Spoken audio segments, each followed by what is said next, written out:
Most people think an empath's greatest strength is their ability to care. They're wrong. An empath's greatest strength is what happens when they finally stop. Not when they become cold. Not when they become cruel. Not when they stop loving. But when they stop sacrificing themselves to save people who never wanted to be saved. And that moment changes everything. Psychologists call it boundary formation. Neuroscientists call it emotional regulation. But to the people around them, it feels like a completely different person has appeared overnight. Because the empath they've always known suddenly becomes impossible to manipulate. Here's why.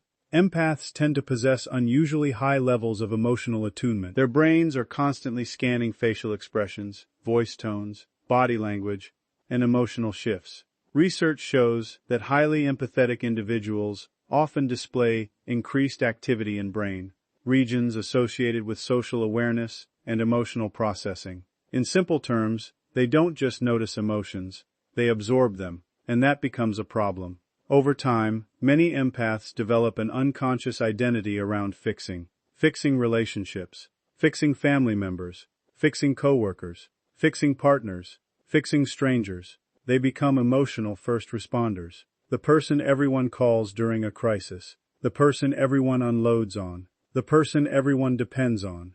At first this feels meaningful, but eventually, something starts happening beneath the surface. A hidden psychological phenomenon known as compassion fatigue. Compassion fatigue occurs when someone continuously invests emotional energy into others, without adequate recovery. The result isn't just exhaustion, it's neurological overload. Stress hormones remain elevated, mental resources become depleted, decision-making suffers, emotional resilience weakens, and the empath slowly begins disappearing beneath the weight of everyone else's problems. What's fascinating is that most empaths don't recognize this process while it's happening. They think they're being helpful, they think they're being loving, they think they're being strong, but often they're actually trapped in a cycle of emotional self-abandonment. Then one day something changes. Sometimes it's betrayal, sometimes it's burnout, sometimes it's realizing they spent years helping people who never appreciated the effort. But eventually, a breaking point arrives, and when it does, the empath stops caring. Not about humanity, not about kindness, not about love. They stop caring about outcomes they cannot control, and that's where their transformation begins. The first thing that happens is psychological clarity. Suddenly they see patterns they ignored for years. They notice who only contacts them when they need something. They notice who drains energy without reciprocating. They notice who creates problems just to receive attention.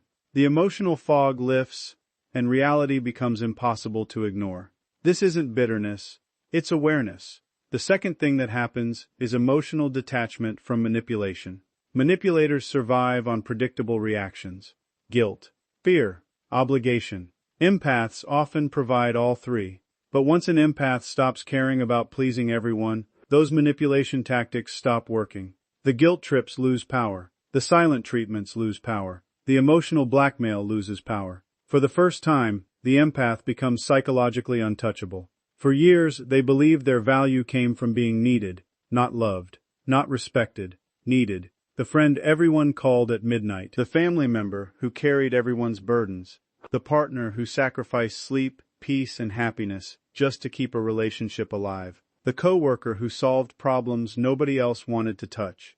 And at first it felt noble. It felt meaningful. It felt like purpose.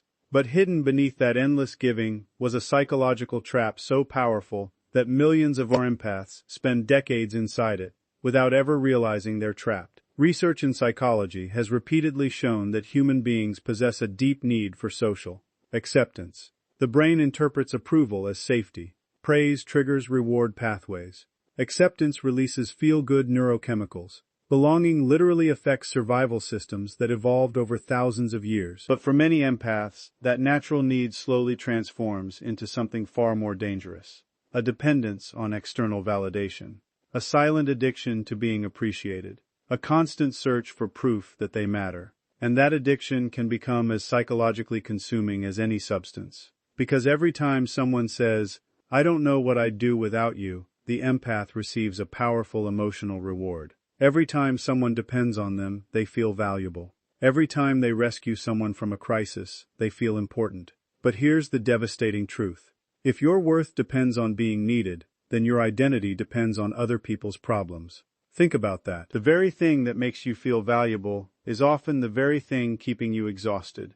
Many empaths spend years trapped in relationships where they are constantly giving because, somewhere deep inside, they fear what might happen if they stop. What if people leave? What if people become angry? What if people no longer appreciate them? What if nobody needs them anymore? These fears are not imaginary. Brain imaging studies have shown that social rejection activates some of the same neural pathways involved in physical pain. In other words, the brain can experience exclusion almost like an injury. That's why approval feels so powerful, and why losing it feels so terrifying. But there comes a moment in every empath's life when reality begins breaking through the illusion. It usually arrives after years of sacrifice, years of fixing, years of carrying responsibilities that never belonged to them. Maybe it's a betrayal, maybe it's burnout, maybe it's the realization that the people they gave everything to would never do the same in return. And suddenly they begin asking a question they've avoided their entire lives. What about me? That question changes everything. Because once an empath starts examining their own needs, an uncomfortable truth emerges. Many of the relationships they fought hardest to preserve were built on imbalance. The connection wasn't based on mutual support. It was based on access. Access to their time, access to their energy, access to their emotional labor. And the moment that realization hits, something extraordinary begins happening inside the brain. The empath starts separating self-worth from usefulness. For the first time, they begin understanding a truth psychologists have been teaching for decades. Human value is not earned, it is inherent. You do not become worthy because you solve everyone's problems. You do not become valuable because you save everyone around you. You do not become lovable because you sacrifice yourself. You already possess value before you help anyone. And when that realization finally sinks in, a psychological revolution begins. The need for constant approval starts weakening. The fear of disappointing others starts shrinking. The obsession with keeping everyone happy begins losing its grip. What emerges is something far more powerful than approval. Self-respect, and self-respect changes the nervous system in remarkable ways. Studies have linked healthier self-esteem and emotional regulation to reduce stress responses and improved psychological resilience. When people stop constantly monitoring the reactions of others, their brains conserve enormous amounts of mental energy. Imagine carrying a backpack filled with rocks every day for 20 years, then suddenly setting it down. That's what many empaths experience when they stop chasing validation. The relief is immediate. The silence is unfamiliar. The freedom feels almost unreal. For the first time, they no longer wake up wondering who might be upset with them. They no longer spend hours replaying conversations. They no longer feel responsible for fixing emotions that don't belong to them. Their attention returns home, back to themselves. And that's where the real transformation begins. Because confidence is often misunderstood. Most people think confidence means speaking loudly, taking charge, dominating a room. But genuine confidence is much quieter. It's the ability to remain calm when someone disapproves of you. It's the strength to say no without explaining yourself. It's the courage to disappoint others when protecting your own well-being. It's knowing your value remains intact, even when someone fails to recognize it. That kind of confidence cannot be given. It must be built. And empaths build it the moment they stop outsourcing their worth. Something fascinating happens when this shift occurs. The people around them notice immediately. Some become inspired, some become confused, and some become angry, because the version of the empath they were accustomed to is disappearing. The endless people pleaser, the emotional caretaker, the person who always said yes, that person is gone. In their place stands someone new, someone who understands that kindness without boundaries becomes self-destruction, someone who understands that helping should be a choice, not an obligation. Someone who understands that love does not require self-sacrifice. And perhaps most importantly, someone who understands that approval is not oxygen. You do not die without it. You simply discover who you are without it. The greatest irony is that when empaths stop desperately trying to earn love, they often become more respected than ever before. Why? Because people instinctively trust individuals who know their own worth. Strength attracts respect. Boundaries attract respect. Authenticity attracts respect. And authenticity becomes possible only when approval is no longer the goal. The empath finally realizes they don't need to perform goodness to deserve connection. They don't need to rescue people to deserve affection. They don't need to carry everyone else's burdens to deserve a place in the world. They are enough before they fix. Enough before they save. Enough before they sacrifice. Enough exactly as they are. And in that moment, something extraordinary happens. The person who once spent their entire life searching for validation from everyone else finally discovers the one source of approval that cannot be taken away, their own. And that is the day the empath becomes truly free, because the strongest person in the room is never the one everyone depends on. It's the one who no longer needs everyone else's permission to believe in their own value. And once an empath learns that lesson, there is no going back. Most empaths believe boundaries are walls, something cold, something selfish, something that pushes people away. But science tells a very different story. In reality, boundaries are not walls, they are filters. And without them, even the strongest empath eventually breaks. The tragedy is that many empaths spend years believing their ability to endure emotional pain is a strength. They tolerate disrespect. They absorb negativity. They excuse harmful behavior. They forgive the same betrayal over and over again. And because they can understand why people act the way they do, they often become trapped in situations that slowly destroy them. What they don't realize is that understanding someone's pain does not require accepting their behavior. Those are two very different things. Psychologists have long observed a dangerous pattern among highly empathetic individuals. The more emotionally sensitive a person becomes, the more vulnerable they can be to emotional exhaustion if they lack healthy boundaries. Why? Because the human nervous system was never designed to carry the emotional weight of multiple lives at the same time. Think about what happens inside the body during stress. The brain detects a threat. Stress hormones flood the bloodstream. Heart rate increases. Blood pressure rises. The body prepares for survival. Now imagine experiencing that reaction not only for your own problems, but for the problems of everyone around you. Every family crisis, every relationship conflict, every emotional breakdown, every emergency call, every guilt trip, every manipulation attempt. Over time, the nervous system begins treating constant emotional responsibility as a permanent state of alert, and the consequences can be devastating. Research has linked chronic stress to impaired immune function, sleep disruption, anxiety, memory problems, digestive issues, and increased risk of numerous health complications. The body keeps score, even when the mind pretends everything is fine. This is why so many empaths feel exhausted without understanding why. They aren't tired from what they're doing. They're tired from what they're carrying, and most of what they're carrying was never theirs to begin with.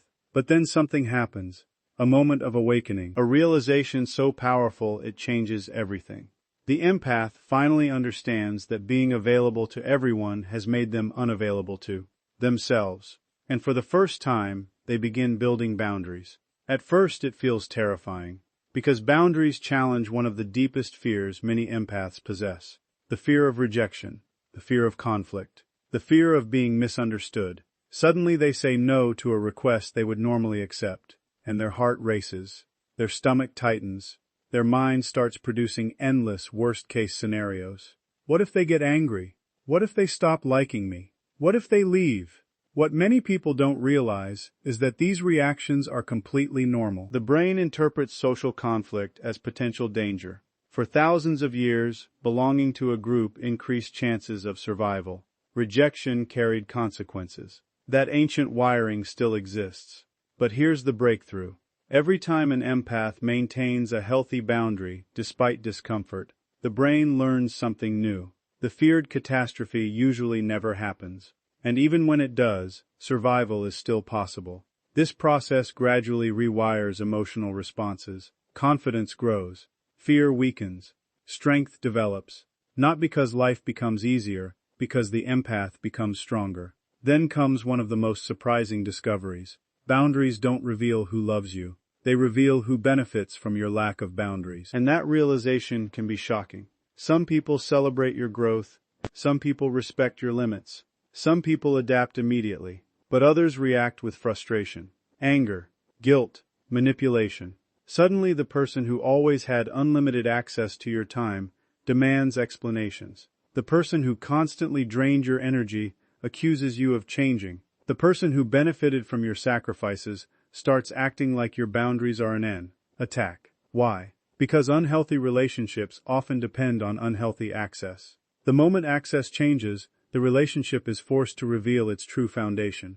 And that's when manipulation becomes visible. Before boundaries, manipulation often hides in plain sight. It disguises itself as guilt. If you cared about me, you'd do this. It disguises itself as obligation. After everything I've done for you, it disguises itself as emotional pressure. You're the only person I can count on. These statements feel harmless. Sometimes they even sound loving. But underneath them is a subtle attempt to control behavior through emotional discomfort. Manipulation survives on predictable reactions. It survives on guilt. It survives on fear. It survives on obligation. And boundaries interrupt all three. The moment an empath stops automatically responding, the manipulator loses power. The moment the empath says no without apologizing, the dynamic changes. The moment they stop explaining every decision, control begins disappearing. This is why boundaries feel so threatening to manipulative people. Boundaries expose what words were hiding. And exposure is something manipulation cannot survive. But the benefits extend far beyond relationships. Something remarkable begins happening inside the empath. Mental clarity returns. Energy returns. Peace returns. The emotional noise that once filled every waking moment starts fading. For years they believed constant stress was normal. Now they discover what calm actually feels like. Imagine living next to a loud machine for 20 years. Eventually you stop noticing the noise. Then one day the machine turns off. The silence feels strange, almost unsettling. That's exactly what many empaths experience when they finally establish boundaries. The chaos disappears.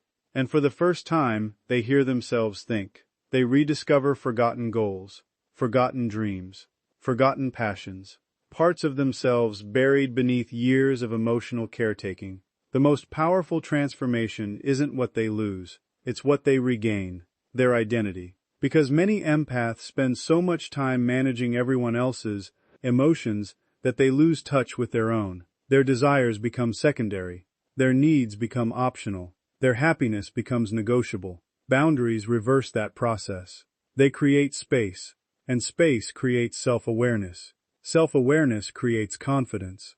Confidence creates freedom. Suddenly the empath understands a truth that changes everything. They are not responsible for saving everyone. They are not responsible for fixing everyone. They are not responsible for carrying everyone. People must live their own lives, face their own choices, learn their own lessons.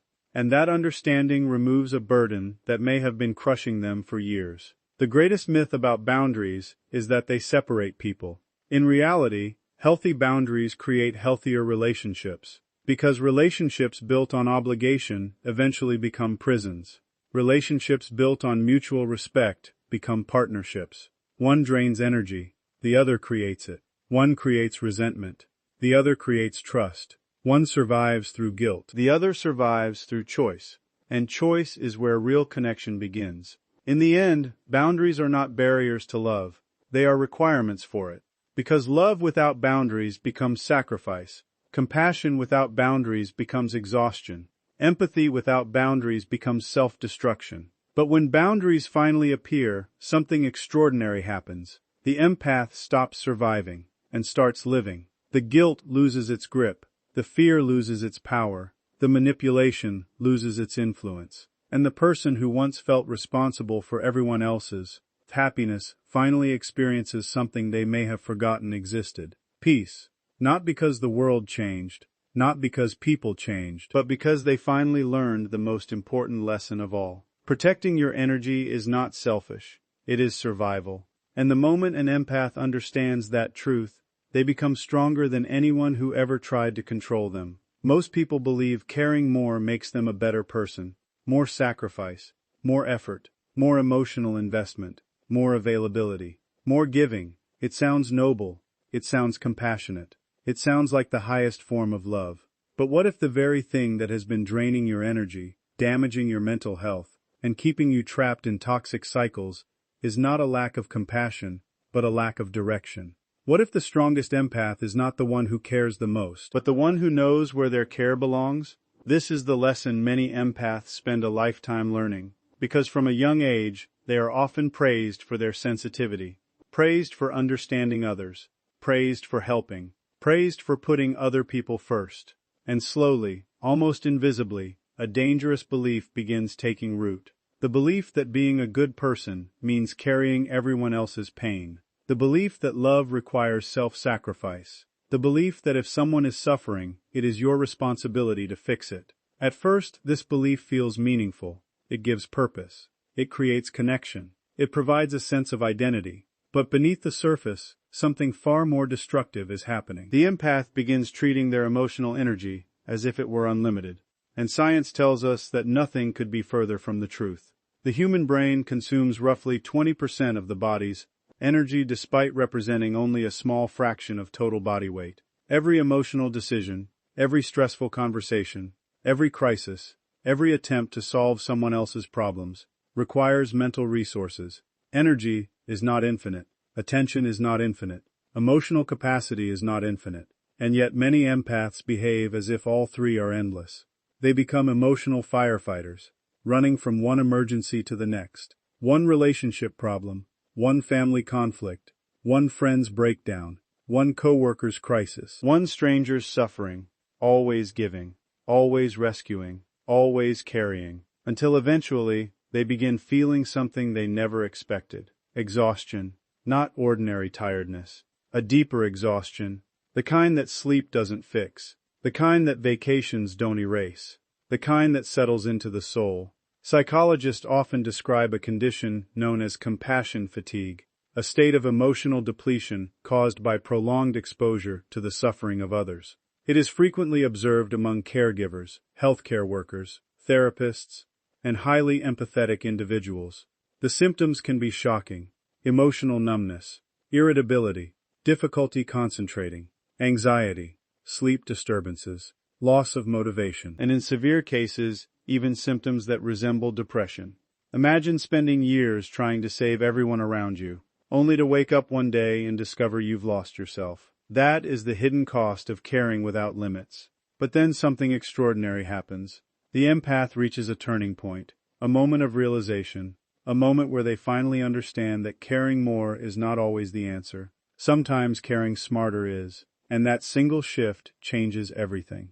Because selective compassion is not cruelty, it is wisdom. It is recognizing that pouring water into a broken container does not solve the leak. It is understanding that some people are committed to their problems because their problems provide attention, identity, or excuses. It is accepting a difficult truth. Not everyone wants to be saved. This realization can be painful, especially for empaths. Because empaths naturally see potential in people. They see who someone could become, who someone should become, who someone might become if they only made better choices. But human behavior doesn't change because we want it to. Research in behavioral psychology consistently shows that lasting change usually occurs when individuals choose it for themselves, not because someone else desperately wants it. You can provide support. You can provide guidance. You can provide love, but you cannot provide motivation on someone else's behalf forever. Eventually, responsibility must return to its rightful owner. And this is where the evolved empath separates from the exhausted empath. The exhausted empath takes ownership of other people's outcomes. The evolved empath takes ownership of their own energy. That distinction sounds simple, but it is life-changing. Because once an empath stops measuring success by how many people they rescue, they begin measuring success by something healthier: impact, growth, results. Instead of asking, "How much can I give?" they ask, "Will this actually help?" And that question is incredibly powerful, because not all helping is helpful. Sometimes helping enables, sometimes rescuing delays growth. Sometimes constant support prevents accountability. Imagine a child learning to walk. If someone carries them every moment they stumble, the child never develops strength. The same principle applies throughout life. People grow through challenges. People mature through responsibility. People develop resilience by facing consequences. The empath who constantly removes every obstacle may unintentionally prevent growth. And that realization changes how they approach compassion forever. Instead of rescuing, they encourage. Instead of carrying, they support. Instead of controlling outcomes, they offer guidance. This shift creates something remarkable. The empath begins conserving emotional energy. And emotional energy is one of the most valuable resources a human being possesses. Studies have shown that chronic emotional stress affects memory, decision-making, concentration, immune function, and overall well-being. The body was never designed to absorb endless emotional burdens. Every unnecessary emotional investment has a cost. Every toxic relationship has a cost. Every one-sided connection has a cost. Every attempt to save someone who refuses to save themselves has a cost. And eventually those costs become impossible to ignore. The evolved empath understands this. They understand that every yes is also a no. Every hour spent solving someone else's avoidable crisis is an hour unavailable for personal growth, for health, for purpose, for family, for dreams, for peace. And once that awareness develops, their life begins changing in profound ways. Their relationships improve because their compassion becomes intentional. Their stress decreases because they stop carrying responsibilities that never belonged to them. Their confidence grows because they no longer define their worth through sacrifice. And perhaps most importantly, they rediscover joy. Real joy, not the temporary satisfaction of fixing someone's latest disaster, but the deeper fulfillment that comes from living authentically. For many empaths, this stage feels almost rebellious. For years they believed self-care was selfish. They believed rest required justification. They believed boundaries needed permission. Now they understand something entirely different. You cannot pour from an empty cup. And neuroscience supports this reality. When stress remains elevated for long periods, cognitive performance suffers. Emotional regulation becomes more difficult. The nervous system remains in a heightened state of alertness. Recovery becomes essential, not optional. Essential. The evolved empath finally gives themselves permission to recover, permission to rest, permission to choose, permission to walk away from situations that consume more than they contribute. And this is where true power emerges. Not in caring less, but in caring wisely. Because selective compassion does not reduce love. It increases its effectiveness. It directs energy toward people who are willing to grow, toward relationships built on mutual respect, toward causes that create genuine change, toward goals that bring meaning, toward a life that feels balanced rather than depleted. The empath still cares deeply, perhaps deeper than ever before. But now their compassion has purpose, direction, discipline. And discipline is what transforms empathy from a weakness into a superpower. In the end, the strongest empath is not the one who sacrifices themselves for everyone. It is not the one who absorbs endless pain. It is not the one who rescues every struggling soul. The strongest empath is the one who understands that their energy is precious, their attention is valuable, their peace is sacred, and their compassion deserves to be invested where it can truly make a difference. Because when an empath finally learns to care smarter instead of caring more, they stop drowning in other people's storms. And for the first time in their life, they become the calm,